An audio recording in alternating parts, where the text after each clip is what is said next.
When a billionaire chased a young girl through a crowded market for taking his wallet.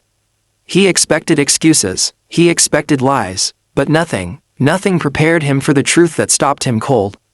Before we begin, make sure to subscribe to Black Inside USA for more emotional, life-changing stories. The sun hung low over the ancient stone buildings of Valmer Market, a worn golden light stretching across the cobblestone street. Vendors shouted prices, fruit baskets overflowed with color, and the smell of fresh bread traveled through the air like an invisible call. But suddenly, the peaceful afternoon shattered. People turned as a young black girl wearing a red hoodie sprinted between stalls, gripping a leather wallet close to her chest. Her braids streamed behind her like dark ribbons, her breath fast, her eyes full of fear. Behind her, a man in a flawless white suit barreled forward, tie flying in the wind. And that man was Alexander Holt, one of the richest businessmen in the country. "Stop," he shouted, avoiding baskets and crates. The crowd parted, shocked to see a billionaire running like a desperate man. But Alexander wasn't angry, he was confused. The girl couldn't have been more than 11. Why would a child take his wallet? Why him? Why today? Someone grab her. A vendor yelled, "No, don't touch her." Alexander responded quickly, "She might be scared, just let her run." Even he didn't know why he shouted that. Something about the girl's eyes, the moment she met his gaze, told him this wasn't ordinary. She wasn't running with pride or mischief. She was running with pain. The girl dashed between two fruit stands, almost slipping, almost falling, but still holding that wallet tightly like it was the most important object in her entire world. Alexander slowed, not because he was tired, but because he didn't want to terrify her. He raised his hands. "I'm not trying to hurt you," he called out. "Please, just stop, talk to me." But the girl didn't stop. She turned a corner and stumbled into a narrow alley. Only then did her legs finally give in. She fell to her knees, shaking, and Alexander gently approached. The girl pressed her back against the cold wall. Her small hands trembled as she held out the wallet like a shield. Please don't call anyone," she whispered. "I didn't mean to cause trouble. I just needed it. Her voice cracked. Alexander knelt down slowly, keeping distance, softening his tone.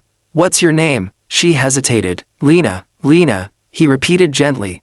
"I'm Alexander, and you're not in trouble. But I need to understand why you took my wallet." Her lips trembled, and she seemed to fight back tears. "I wasn't going to keep the money. I just needed something inside." She lowered her head. "You have a card, a business card. The blue one, with your number." Alexander blinked. His number? Why would she need him? He carefully extended his hand, not to grab, but to let her decide. "Can I see what you took it for?" Lena slowly opened the wallet, hands still shaking. Inside, untouched, were the bills, the cards, the documents. But one small blue business card was missing. She pulled it from her hoodie pocket, and held it like it was the last string of hope she had left in this world. Alexander felt a knot form in his chest. "Lena, why did you need my number?"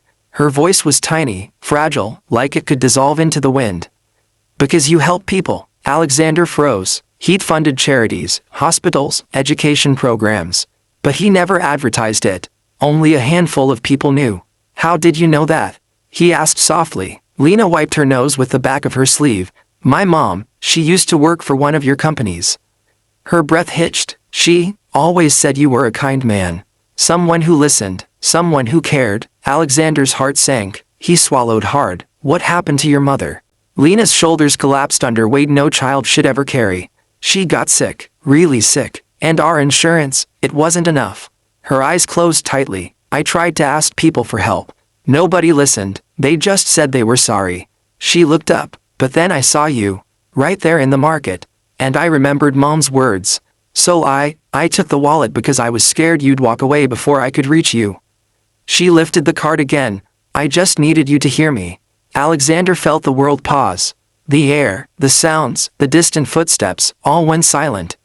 He looked at this brave little girl, trembling but determined, risking everything not for herself, but to save the person she loved most.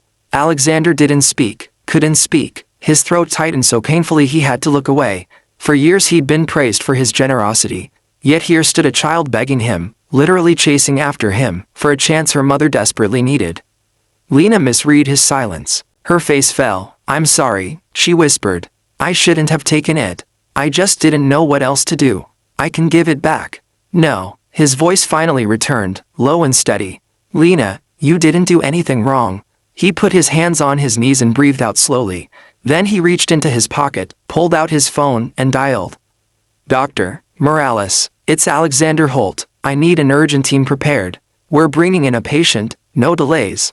Lena's eyes widened. Is that for my mom?